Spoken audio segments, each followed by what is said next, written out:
On parle souvent du malheur des nègres qui perdent un bon maître. On a raison. Je ne connais pas, sur la terre de Dieu, de créature plus infortunée et plus vraiment à plaindre. Aussi, quand Augustin Saint-Clar eut rendu le dernier soupir, la terreur et la consternation s'emparèrent de toute la maison. Les funérailles furent célébrées avec tout leur attirail de crêpes et de tentures noires, leurs prières, leurs visages solennels. Puis la vie quotidienne reprit son cours, et dans l'esprit de chacun revint la triste et monotone question « Que faire ?» Miss Phelia. Oui, Tom. Monsieur Saint-Clar m'avait promis la liberté. Oui. Il avait même commencé les démarches, je crois. Si Miss Phelia était assez bonne maintenant pour en parler à Madame, peut-être Madame voudrait achever pour se conformer au désir de Monsieur Saint-Clar. Oui, Tom. Je parlerai pour vous, et du mieux que je pourrai. Mais mes interventions auprès de ma cousine sont rarement couronnées de succès. Et je doute. Mais enfin, j'essaierai, je vous le promets. Merci, Miss Phelia.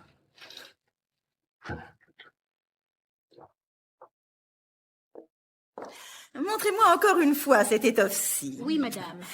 Non, non, c'est vraiment bien noir, trop sinistre. Vous croyez, madame? Oui. Et celle-là? Oh non plus. Décidément, vous n'avez rien d'autre? Si, bien sûr. Ah, celle-là pourrait peut-être faire l'affaire. Oui. Seulement, je ne sais pas si cela fera bien deuil. Cousine Ophélia, puisque vous êtes là, regardez ce tissu. C'est une très jolie nuance de gris. Mais cela ne fait pas deuil, n'est-ce pas? C'est pour vous, ma cousine? Oui. Qu'en pensez-vous? Cette affaire de mode.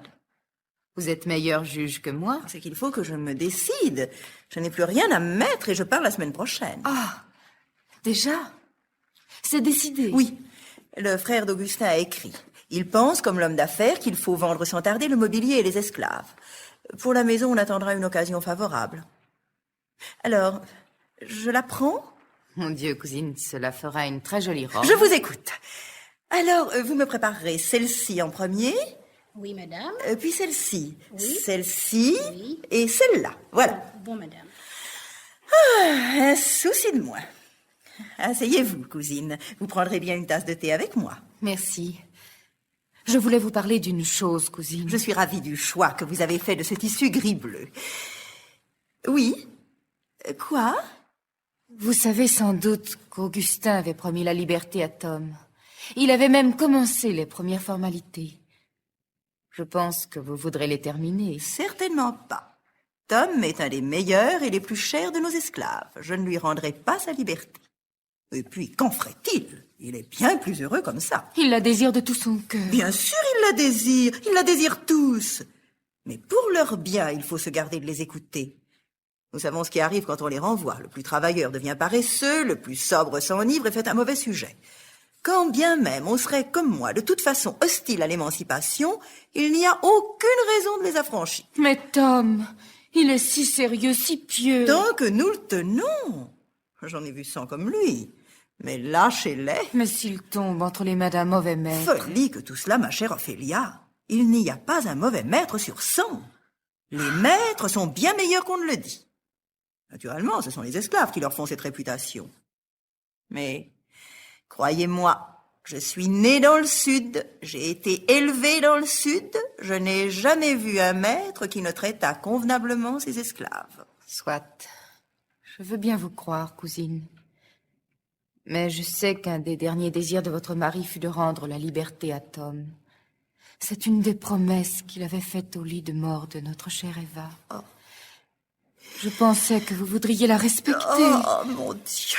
Je n'aurais pas cru que vous eussiez la cruauté de me rappeler le souvenir de mes malheurs. C'est un manque d'égard. Oh. Mais personne n'en a pour moi. Tout le monde est contre moi. Quel malheur.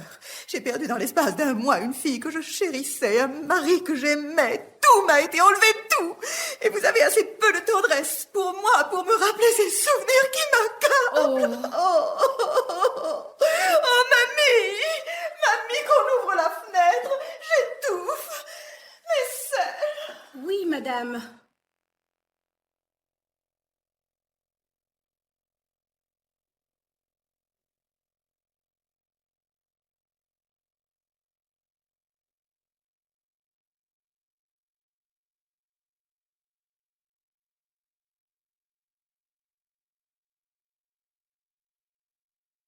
Le lendemain, Tom et une demi-douzaine d'autres esclaves furent conduits au magasin des esclaves pour y attendre le bon plaisir du marchand et celui des acheteurs. Un magasin d'esclaves à la Nouvelle-Orléans ressemble, extérieurement du moins, à toutes les autres maisons. Il est tenu fort proprement. Mais chaque jour, sous une espèce d'auvent dans la rue, vous voyez étaler des rangées d'hommes et de femmes comme échantillons de ce que l'on vend à l'intérieur. On vous invite courtoisement à entrer et à examiner. On vous annonce que vous trouverez là une grande quantité de maris, de femmes, de frères, de sœurs, de pères, de mères, d'enfants, à vendre ensemble ou séparément à la volonté de l'acquéreur. Et ces corps et ces âmes sont vendus, loués, engagés, échangés pour de l'épicerie ou toute autre denrée selon que l'aura voulu le caprice du marchand ou la nécessité présente du commerce. Différents spectateurs ou acheteurs se pressent autour d'un groupe où l'on reconnaît Tom et les autres esclaves de Saint-Clar. Oula, le vieux. Vous avez l'air solide. Moi, monsieur? Oui, toi, montre-toi un peu. Avance-toi. Ouvre la bouche. Montre mieux tes dents. Bon. Tends les bras, monte tes muscles. Bon. Allez, bouge. Tourne. Saute. Allez, saute. Allez, en longueur, maintenant. Saute. Ouais, bon. Où as-tu été élevé? Dans le Kentucky, monsieur. Que faisais-tu? Je m'occupais de la ferme. Tiens, et toi, la petite, là, approche ici. Comment t'appelles-tu? Emmeline. Oh, ouvre ça un peu que je vois ce que tu vaux. Plus, fais voir. Ah, jolie poitrine. Montre tes dents. Et ça, c'est comment? Bah quoi, tu fais des manières, je ne peux pas te toucher. Dis donc la mère. Si c'est ta fille, dis-lui donc qu'elle soit douce. Elle ne s'en trouvera que bien. Mesdames, messieurs, la vente va commencer. Un peu de silence, s'il vous plaît. Je commence. À la requête du sieur Pinel-Rochu sont mises aux enchères publiques. Premièrement, le gros bois neuf, l'éclair, avec tous ses agrès et appareaux, ainsi que l'équipage, composé de 10 nègres, un patron et son second. Deuxièmement, 10 autres nègres de gros bois, un patron et son second, Cyril, tonnelier, boucher et petit Laurence. Ces 15 derniers nègres mis en vente séparément et en 15 lots. Le premier lot, composé du gros bois neuf, l'éclair, avec tous ses agrès, ainsi que l'équipage, composé de 10 nègres, un patron et son second, est mis à prix à 10 000 $. Enchère ouverte. 10 000. 10 100. 10 300. 11 000. 12 000. 12 000. 12 000 $. Qui dit mieux? Adjugé. À vous, bonhomme. Bah, attendez-vous, c'est à vous. Succession Saint-Clar. 55 ans, très fort. Capable comme chef de travaux surveillant. Réputé pour sa piété et sa douceur. Mise à prix 1200 $. 1250. 1300. 1400. Tom monta sur le tréteau, jetant autour de lui des regards inquiets. Il percevait vaguement un bruit confus, sourd, où les cris du commissaire qui glapissait ses qualités en anglais et en français se mêlaient au tumulte des enchères voisines. 1400 $. Pas d'autres amateurs? Qui dit mieux? 1400 $. Adjugé.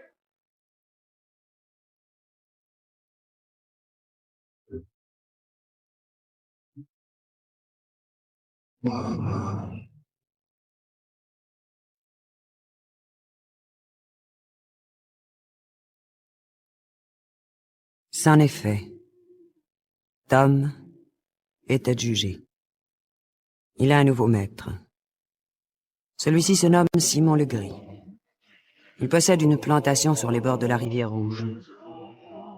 On pousse la jeune Emmeline dans le lot de Tom avec 2 autres hommes.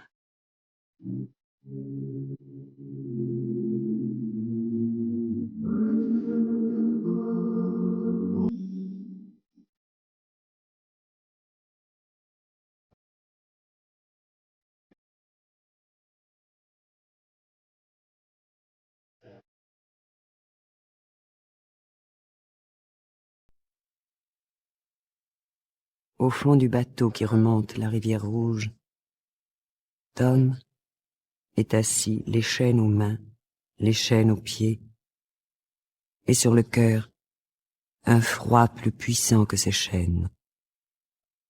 Alors, nous sommes pieux, paraît-il. Nous sommes de l'église, hein? Oui, maître. Eh ben, c'est fini tout ça. Chez Simon Legris, pas de nègre qui chante, qui prie ou qui braille.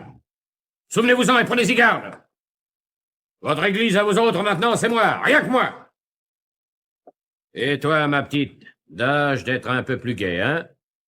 Je ne t'ai pas acheté pour avoir devant moi un visage de carême. Surtout quand je te parle. De la gaieté. Je veux que tu sois gai. D'ailleurs, tous, je veux que vous soyez tous gays, compris? Vous voyez ce point? Je vous préviens que ce point-là vaut un marteau pour abattre un nègre. Je n'ai jamais rencontré de nègre que je n'ai pu abattre d'un seul coup de ce point-là. C'est que je suis mon propre surveillant, moi, et je vous préviens que je vois tout. Il s'agira pour vous de filer doux, compris? Diable! Au moins vous, monsieur, on ne peut pas dire que vous prêchiez la douceur. Vous m'avez entendu parler à mes nègres. Oui, monsieur, c'est mon système. Vos commencements sont énergiques. Ils sauront à quoi s'en tenir. C'est que je ne suis pas, moi, monsieur, un de ces gentilshommes planteurs aux doigts fins qui se laissent voler par ces damnés nègres. Voyez mes articulations, hein? Voyez mon poing. Ah. Là-dessus, la chair est devenue dure comme de la pierre, hein? Tâtez! En effet. Oh, c'est assez dur. Eh bien, monsieur, elle a durci sur les nègres. L'exercice vous a sans doute fait le cœur aussi dur. Mon Dieu, oui, je peux m'en vanter. Je ne connais personne plus dur que moi. Vous avez acheté là un joli assortiment. Ah, je n'ai pas à me plaindre. Il y a cet homme là-bas, il paraît que c'est un sujet rare. Je l'ai payé un peu cher. J'en ferai un cocher ou un chef de travaux. La femme jaune, dame, est un peu malade. Je l'ai prise pour ce qu'elle vaut. Elle peut me faire un an ou deux. Ouais, moi, je ne cherche pas à ménager mes nègres. Quand ils sont usés, j'en achète d'autres. C'est moins de soins et moins de dépenses. Combien de temps dure-t-il en général? Ça dépend de leur constitution, voyez-vous. Les individus robustes durent 6 à 7 ans. Les faibles sont au bout du rouleau en 2 ou 3 ans. Oh. Alors, au début, je les soignais. Merci bien. Maintenant, malade ou bien portant, c'est le même régime pour tous. C'est bien plus commode.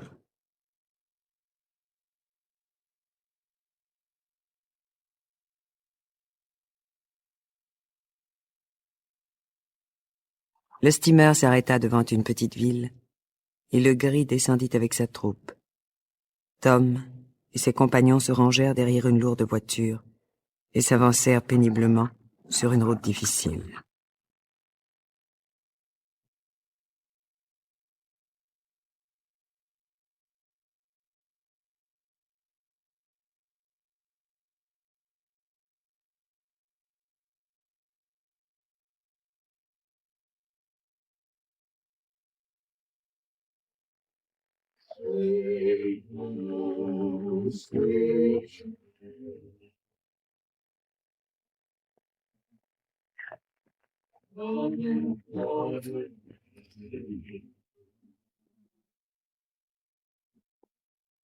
Eh bien, petite, tu ne chantes pas? Écoute tes compagnons comme ils chantent pour se donner du cœur. Tu es fatigué? Nous sommes bientôt chez nous, va. Nous arrivons. Dis-moi, tu aimes les boucles d'oreilles? Je réponds? Oui, monsieur. Pourquoi n'en portes-tu pas? Ça t'irait bien? Tu n'en portes pas? Non, monsieur. Jamais? Non, monsieur. Je rangerai ça dès que nous sommes arrivés. Je t'en donnerai une paire. Si tu veux bien être bonne fille. Hein? Mais n'aie pas peur, va. Je ne te ferai pas faire de gros ouvrages. Tu verras, tu auras du bon temps avec moi. Tu vivras comme une dame. Si tu veux. Il faudra être bonne fille, hein? On arrive! Vous entendez? Vous voyez tout ce qui vous attend si vous cherchez à vous enfuir. Mes chiens ont été dressés à la chasse aux nègres. Prenez donc garde à vous et restez tranquille. Il vous avalerait aussi aisément qu'un poil de soupe. Halte! Nous sommes arrivés. Kimbo! Sambo! Oui, voilà, maître. Comment les choses ont-elles été en mon absence? Très bien, maître. Sambo. Oui. Conduis ces garçons au quartier. Tiens. Il y a là une femme que je t'ai achetée pour toi, Sambo. Oh, merci, maître. Je te l'avais promise, hein? Oui. Prends-la. Oh, merci. Maître, j'ai laissé mon pauvre mari à la Nouvelle-Orléans. Eh ben quoi, il t'en faut bien un autre. Mais maître... Tais-toi et file! Toi, ma belle Emeline, tu vas entrer là avec moi. Simon Legris, qui faites-vous entrer là? Je vous l'interdis. C'est toi, la vieille! Fais ce qui me plaît avec vous tous! Allez, entre.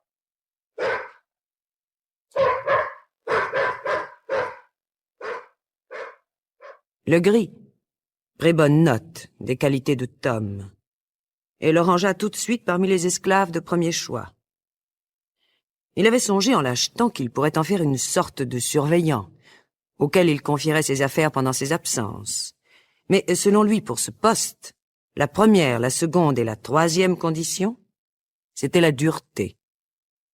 Or, Tom n'était pas dur. Legris se mit en tête de l'endurcir. Au bout de quelques semaines, il voulut commencer son éducation. Un matin, au champ, l'attention de Tom fut attirée par une nouvelle venue. C'était une grande femme élancée. On pouvait lui donner de 35 à 40 ans.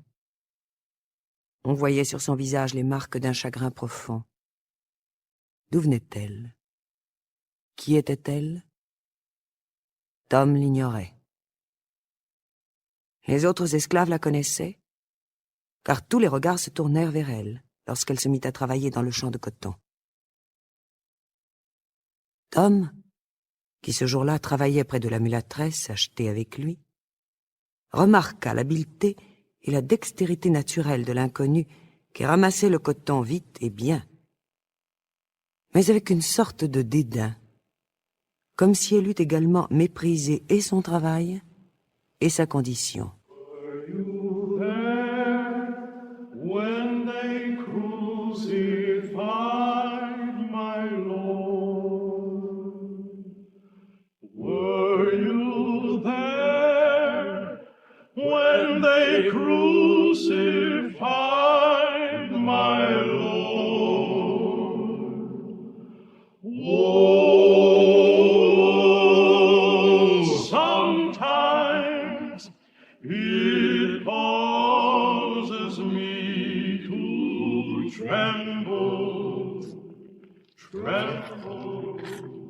Oh, mon Dieu, aidez-moi. Je ne peux plus. Oh, j'ai mal. Lucie, donnez-moi votre sac. Tenez, voici quelques poignées de coton. Non, non, ne faites pas cela, Tom. Cela vous attirera des histoires. Mais non. Mon Dieu, Sambo vous a vu. Eh bien, Lucie, je t'y prends? On fraude? Mais Lucie est malade et... Tais-toi! Tu ne vaux pas mieux qu'elle. Oh, voyez, elle s'est évanouie. Ah, elle s'est évanouie. Je sais comment la faire revenir à elle. Un bon coup d'épingle dans sa carcasse et... Qu'est-ce que je disais? Allez, debout, sale bête! Et travaille! Et tâche de ne plus t'arrêter, sinon, je te traiterai de telle sorte que tu préféreras mourir. Ne réponds pas, Lucie. Je te donnerai de mon coton et... Il ne faut pas. Ils vous battront. Bon, je suis plus capable que vous de le supporter. Tout à coup, l'étrangère, que son travail avait rapproché de Tom, et qui avait assisté à la scène précédente, leva sur lui ses grands yeux noirs, et elle-même passa à Tom quelques poignées de coton. Quand vous aurez été un mois ici, vous ne songerez plus à soulager personne. Vous aurez assez à faire à vous occuper de votre peau. Dieu m'en garde. Dieu ne visite jamais ces parages. Eh bien, toi aussi tu fraudes? Je t'ai vu. Prends garde, Cassie. Te voilà sous ma coupe. Et cette fois, tu ne refuseras pas de... Chien! Touche-moi si tu l'oses. J'ai encore assez de pouvoir pour te faire déchirer par les dogues, couper en morceaux et brûler vif. Je n'ai qu'un mot à dire. Mais je ne savais pas, Miss Cassie. Je ne savais pas, je vous ai vu ici, alors Décampe! Je ne voulais pas vous faire de mal, Miss Cassie. Non, mais pourquoi diable êtes-vous ici avec nous? C'est mon affaire. Va-t'en, chien! Oh oui, Miss Cassie. Je ne savais pas.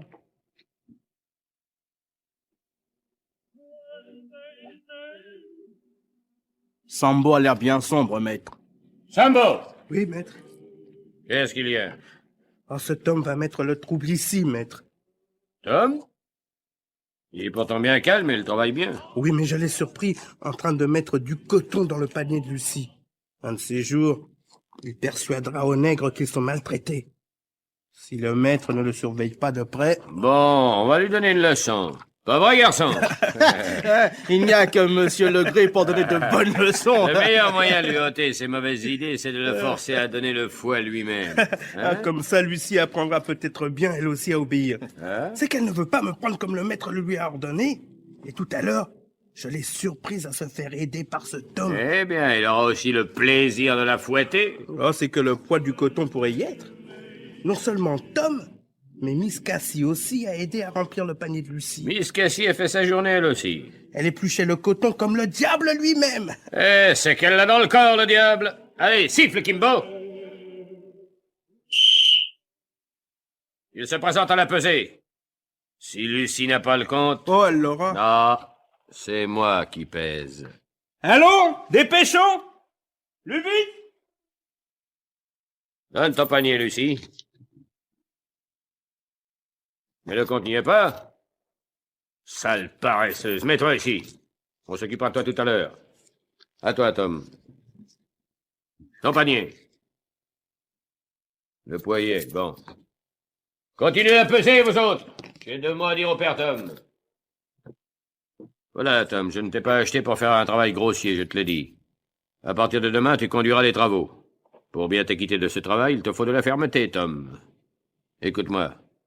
Tu vas un peu te faire la main dès ce soir. Tu vois, Lucie, là? Elle mérite une punition. Non seulement elle a fraudé, mais encore son panier ne faisait pas le poids. Tu vas lui donner le fouet. Le fouet? Oh, pardon, maître. J'espère que mon maître ne va pas m'obliger à faire cette besogne-là. Donner le fouet, moi? Mais je n'ai jamais fait cela, jamais. Et je ne le ferai pas. C'est impossible. Tu vois, seigneur de bœuf, Tom. Par lui, tu apprendras bien des choses que tu ne sais pas, je te le promets!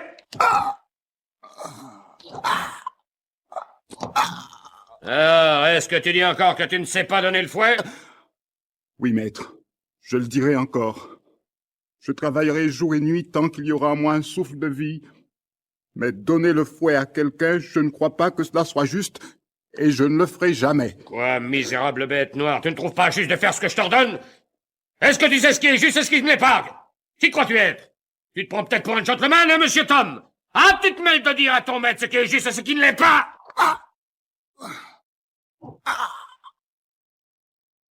Oui, maître. La pauvre Lucie est faible et malade. Je ne la fouetterai jamais. Tuez-moi si vous voulez.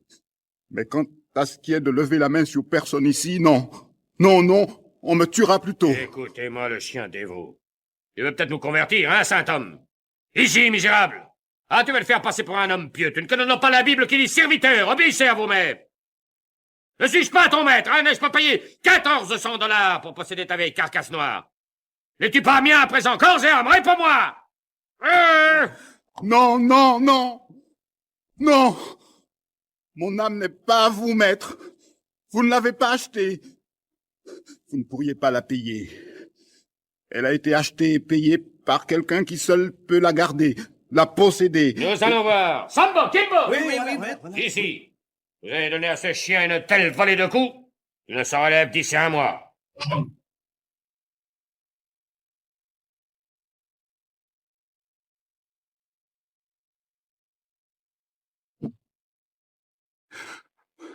Ô Seigneur Dieu,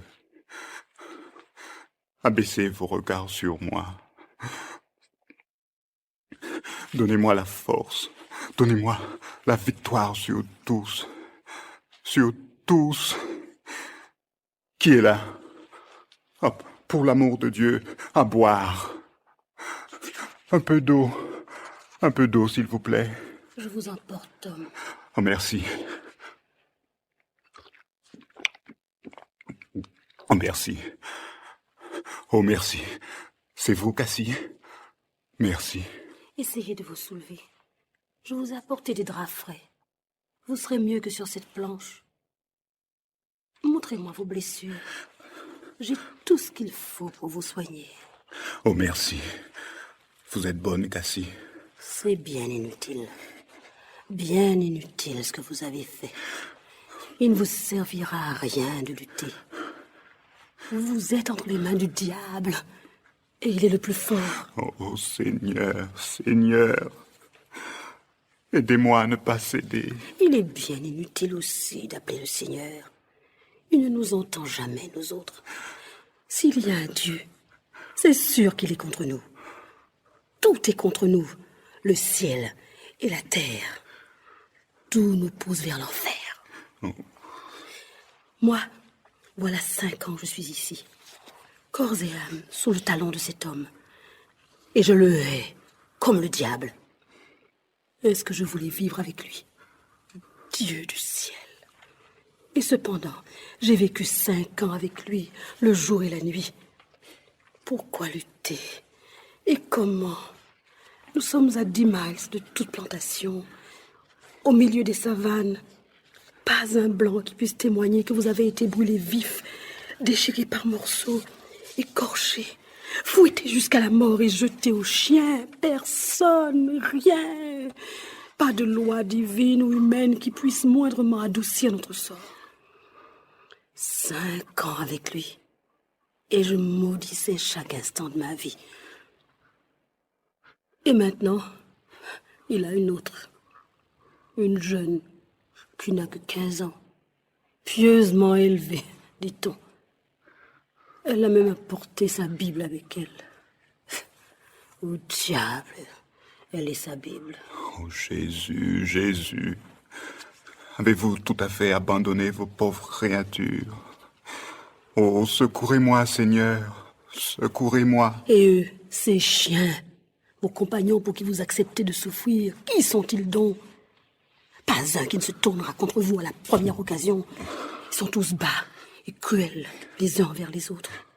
Souffrir, comme vous faites pour qu'on leur fasse de mal. C'est bien inutile, cela aussi, allez. Mais qui les a rendus cruels? Et si je cède moi aussi, petit à petit comme eux, moi aussi je deviendrai cruel. Oh non, non, non, cela ne sera pas. J'ai tout perdu. Femme, enfant, maison, un bon maître qui m'eût affranchi s'il eût vécu 8 jours de plus. Tout ce que j'avais en ce monde, je l'ai perdu. Et je suis sans espérance. Mais je ne veux pas perdre le ciel, non, je ne veux pas devenir méchant. Dieu ne peut pas nous mettre ce péché sur notre compte. Nous sommes forcés de le commettre. Il le mettra sur le compte de ceux qui nous obligent à le commettre. Oui, sans doute. Mais cela ne nous empêchera pas de devenir méchants. Et si je deviens cruel et méchant, comme Sambo ou Kimbo, qu'importe comment je serai devenu tel. Oh non, c'est de l'être que j'ai peur. Écoutez, Cassie, vous disiez tout à l'heure que Dieu est contre nous parce qu'il nous laisse maltraiter. Mais voyez ce qui est arrivé à son propre fils. Ne fut-il pas toujours pauvre? Et nous-mêmes, si bas que nous soyons, pouvons-nous dire qu'aucun de nous soit aussi bas que lui? Non, non, je suis sûr que le Seigneur ne nous a pas oubliés. Si nous souffrons avec lui, nous régnerons avec lui, l'Écriture le dit. Mais si nous le renions, lui-même nous reniera. La souffrance ne doit pas nous faire croire que Dieu est contre nous. Regardez comme les siens ont souffert. Ils furent chassés à coups de pierre, livrés à la faim, errants à demi nus par le monde, abandonnés, affligés, torturés. Non, non, c'est le contraire. Il est avec nous, pourvu que nous nous attachions à lui et que nous ne nous abandonnions pas au péché. Mais il est impossible de ne pas pécher. Ce n'est jamais impossible. Vous verrez. Par exemple, vous. Que ferez-vous quand ils reviendront sur vous demain? Je les connais. Je les ai vus à l'œuvre. Je sais ce qu'ils vous feront souffrir.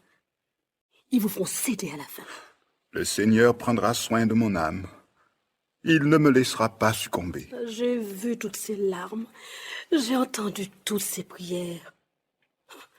Et à la fin, il a fallu céder et ployer. Il faut se soumettre ou mourir. Eh bien, je mourrai.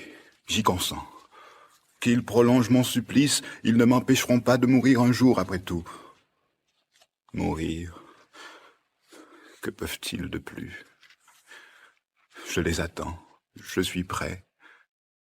Dieu m'assistera, je le sais. Peut-être avez-vous raison.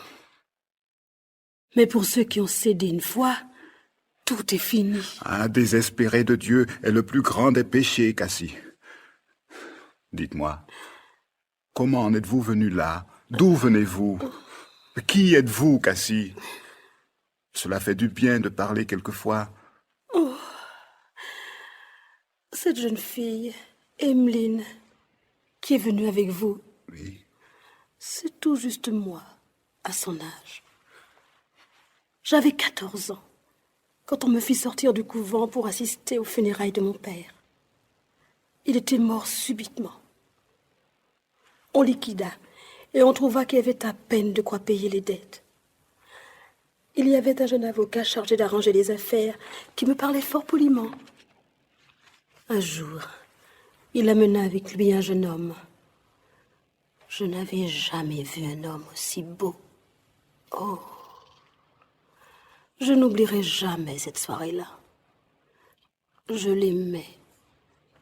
Je devins sienne. Il ne m'avait pas dit que je l'étais déjà et qu'il avait payé $10 000 pour cela. Mais je l'aimais. Il me donna une maison superbe, tout ce que je voulais, sauf une chose que je désirais plus que tout au monde. Un vrai mariage devant Dieu. On nous eûmes de beaux enfants. Puis, un de ses cousins, un ami intime, vint à la Nouvelle-Orléans et commença à sortir avec Henri. Il ne rentrait qu'à 2 ou 3 heures de la nuit. Il perdait au jeu et se couvrit de dettes. L'autre lui proposa alors de m'acheter avec les enfants. Il nous vendit. Alors, l'autre vint prendre possession. Je le maudis devant Dieu et lui dis que je mourrais plutôt que de vivre avec lui. « À votre aise, me répondit-il. Mais si vous n'êtes pas raisonnable, je vendrai les 2 enfants et vous ne les reverrez jamais. » Il fallut céder pour les enfants. Mais à la moindre résistance, il parlait de les vendre et mes jours se passaient dans la crainte. Un jour, il m'amena faire une promenade à cheval. Au retour, les enfants n'étaient plus là. Il les avait vendus. Alors, je perdis la tête. Je devins furieuse, m'emparer d'un grand couteau et m'élancer sur cet homme. Puis, tout devint sombre. Quand je revins à moi, j'étais dans une chambre propre, veillée par une vieille négresse. Je sus bientôt que Butler m'avait abandonné et fait vendre à une maison de la Nouvelle-Orléans. Parmi tous les messieurs élégants qui vinrent me voir, il y en eut un du nom de Stuart qui me manifesta de la sympathie. Il me racheta et essaya de retrouver mes enfants. Mais Butler ne consentit jamais à les laisser vendre. Le capitaine Stuart était bon pour moi. Je partis avec lui. Dans le courant de l'année, j'eus un fils. Pauvre petit. Je m'étais bien juré que jamais plus je n'élèverais d'enfant. Je le pris dans mes bras, un soir, le couvrant de larmes et de baisers. Puis, je lui fis prendre du laudanum. Et je le serrai contre moi jusqu'à ce qu'il soit mort. Tenez, Tom, c'est une des choses que je m'applaudis le plus d'avoir faites. Au moins, celui-là est-il affranchi de toute peine. Comme pour me punir, Dieu rappela à lui le capitaine lors de l'épidémie de choléra. Oh, tous ceux qui mouraient et qui auraient dû vivre. Dieu et moi. Moi, je fus encore vendue, passée de main en main, jusqu'à ce que, à moitié usée, malade, ce misérable Gray m'acheta. Et me voilà. Pauvre enfant. Vos malheurs passent tout ce que j'ai jamais entendu dire sur l'esclavage. Vous me disiez qu'il y a un Dieu qui voit tout. Au couvent, les religieuses me parlaient du jour du jugement. Si c'est vrai, n'y aura-t-il pas de vengeance alors? Moi, j'aurai assez de haine au cœur pour anéantir toute une ville. Oui, au jour du jugement, je me lèverai devant Dieu et je porterai témoignage contre ceux qui m'ont perdu, moi et mes enfants, perdus corps et âme. Oh, Tom, les démons me poursuivent jour et nuit. Ils me tiennent sans relâche. Ils me tourmentent. Ils me poussent à... Et un moment viendra où je... Oui, bientôt. Je le tuerai.